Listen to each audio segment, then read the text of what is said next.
Okay, so let's do another seemingly procrastinate one build by starting another build.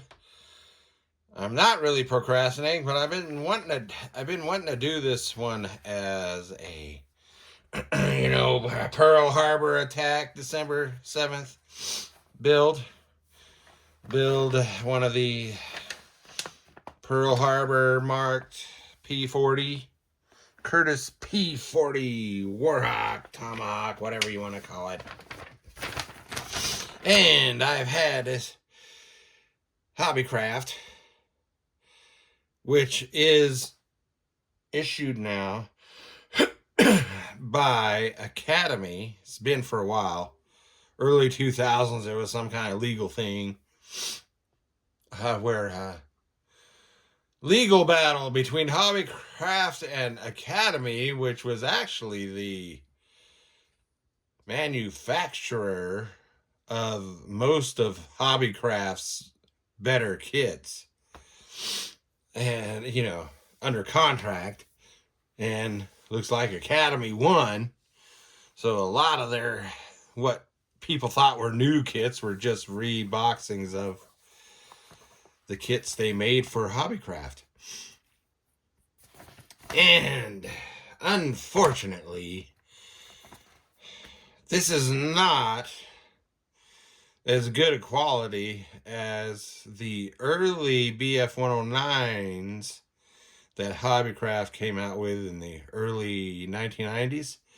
And that's actually, the first HobbyCraft kit I built was a BF-109C. And I was surprised because the box arts, the HobbyCraft boxes give you no clue as to what's in the box.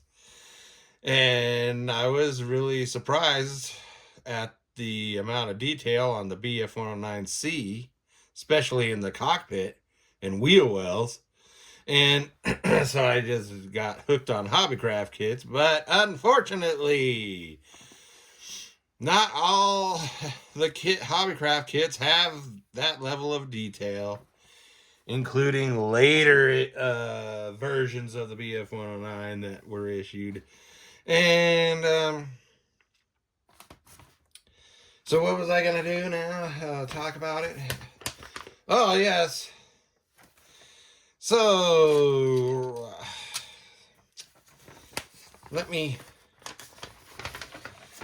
So as far as markings, this kit does come with markings for a P-40 that was supposedly near Pearl Harbor on December 1941, whenever the evil Japanese attacked. But it also has one from August 1941, so that's a few months before the Japanese attack. And then a lot of people don't know that the Japanese also attacked the Philippines. So they have markings for a Philippine-based P-40, December 1941. And then they have markings for another P-40 base there at the Wheeler Field in 1942. The month after the Japanese attack. Anyway, the Japanese went on a warpath starting in December 1941. Pearl Harbor was not the only place that was attacked. Philippines, some of the British Empire locations. Can't think of them right now. It was Singapore. Oh, Wake Island, U.S. territory. A lot of people don't even know about that. Anyway, so let's see. So yes, and let's go again. Let's look at these instructions again. So here, it's number 1 says to put this very plain, no detailing at all, cockpit assembly together. That's for number 1. But I was putting it together, and I halted. I said, now wait a minute, because I looked forward at the number 3 put the fuselage halves together. But then number 4, then you put the cockpit assembly into the the glued together fuselage halves, which is usually most kits you glue the fuselage, the cockpit into the fuselage before you put it together. But here, so I decided to check it because look at this diagram right here. And notice this back wall is slanted, but you up here on these, you wouldn't know if you just started at one and you didn't look over the instructions, which I almost did. You would just put it, 90 degree. And then I said, oh, wait a minute. So, yeah, so I did that. I put these on there. So, and this is slanted. I hope it's slanted enough. But then when I was prepping the fuselage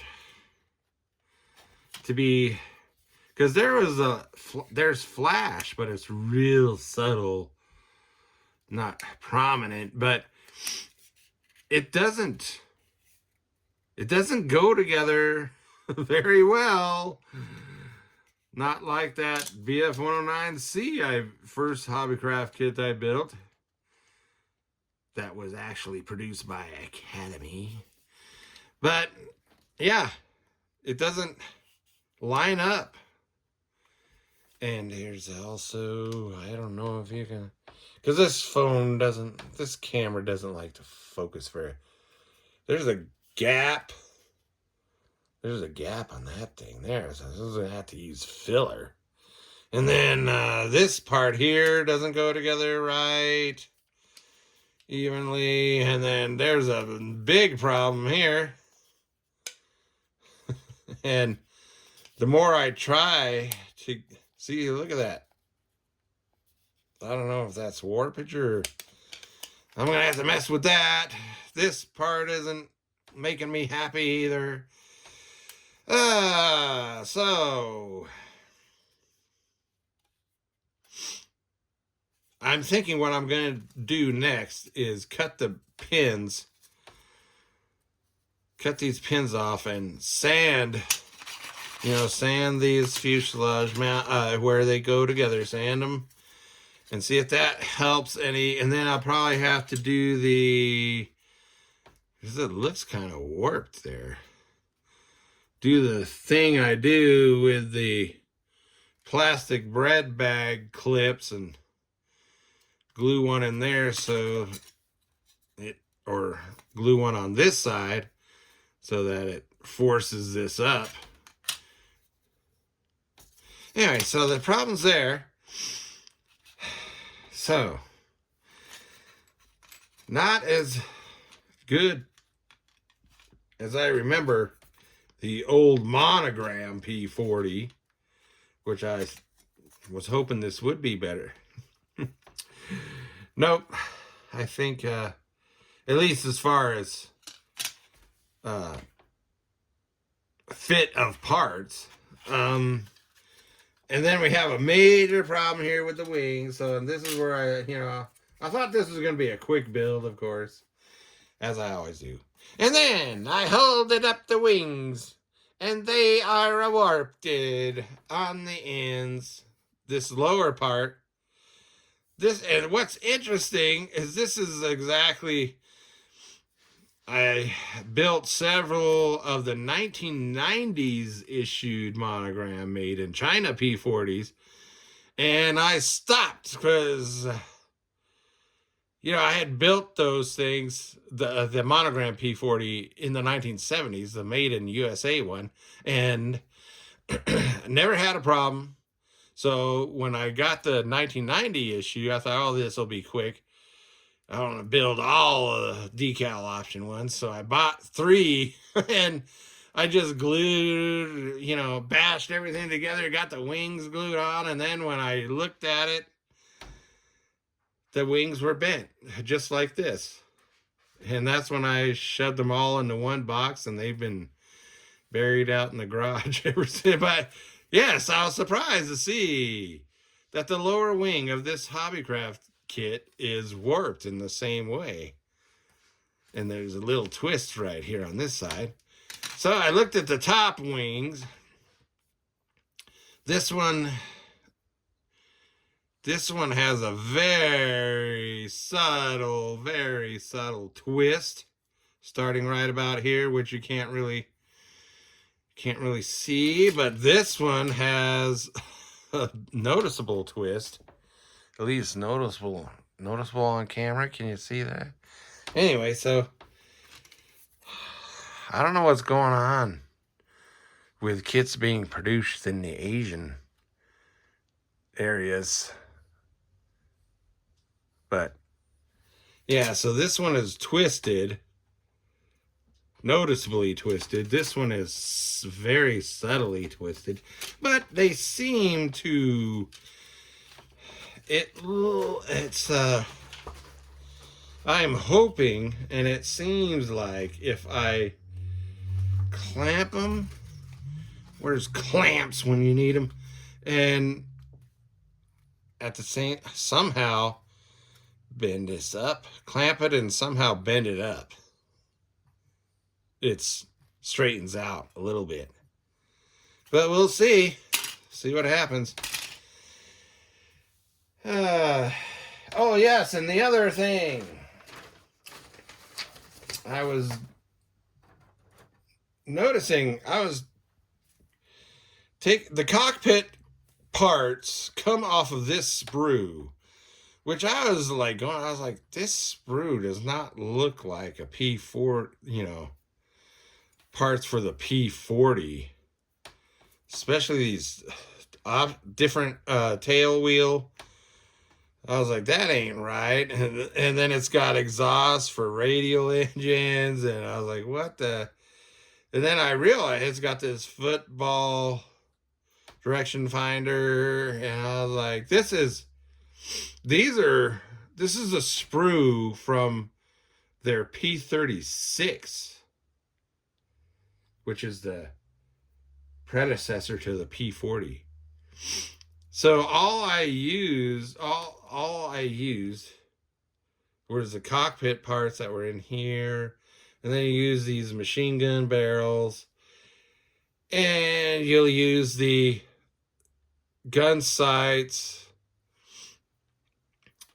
pitot tubes, tail wheel, and that's it. Instrument panel. And the headrest, and this goes behind the instrument panel. So you use these parts, tail wheel, machine gun barrels, so you'll use these horizontal, stabilizers. So they were getting cheap, and here's the propeller and the wheels and the exhaust, tail wheel doors, landing gear for the P40. Yes. So yeah, HobbyCraft was getting cheap. And anyway, so I think that's, yes. I think I better end now because my new channel is still being limited to less than 15 minutes, which I'm sure you're happy about.